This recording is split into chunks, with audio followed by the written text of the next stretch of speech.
બે ભાઈઓ અને સમયનો ન્યાય। એક ગામમાં બે ભાઈઓ રહેતા હતા, મોટો ભાઈ વિક્રમ અને નાનો ભાઈ અર્જુન। તેમના પિતાએ મૃત્યુ પહેલા બંને માટે સરખી જમીન અને સંપત્તિ છોડી હતી। અર્જુન મહેનતુ, નમ્ર અને સાચો હતો, જ્યારે વિક્રમ ચાલાક અને સ્વાર્થી હતો। પિતાના મૃત્યુ પછી વિક્રમે દસ્તાવેજોમાં છેડછાડ કરીને મોટા ભાગની જમીન પોતાના નામે કરાવી લીધી।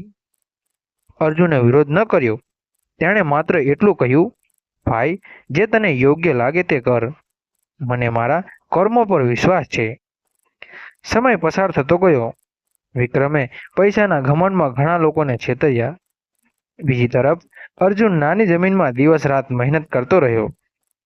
ગામના લોકો તેની ઈમાનદારીથી પ્રભાવિત થયા।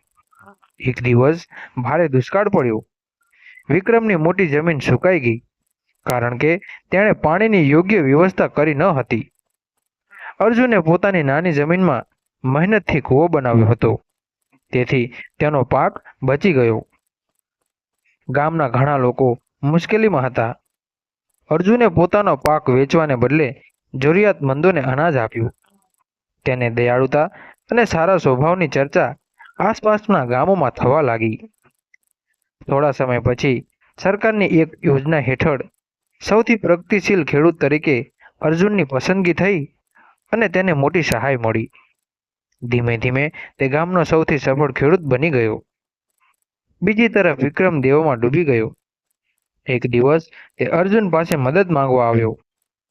અર્જુન ઈચ્છે તો તેનો અપમાન કરી શકતો, પરંતુ તેણે ભાઈને ગળે લગાવી લીધો અને કહ્યું, માણસની સૌથી મોટી સંપત્તિ પૈસા નહીં, પણ સારા કર્મો છે। વિક્રમની આંખોમાં આંસુ આવી ગયા। તેને પોતાની ભૂલો સમજાઈ ગઈ। તે દિવસથી તેણે પણ સચ્ચાઈ અને મહેનતનો માર્ગ અપનાવ્યો। સમય બધાનો હિસાબ રાખે છે। આજે જે વાવો છો, કાલે એ જ લણશો। આવી વાર્તા સાંભળવા માટે આપણા પેજને ફોલો કરો।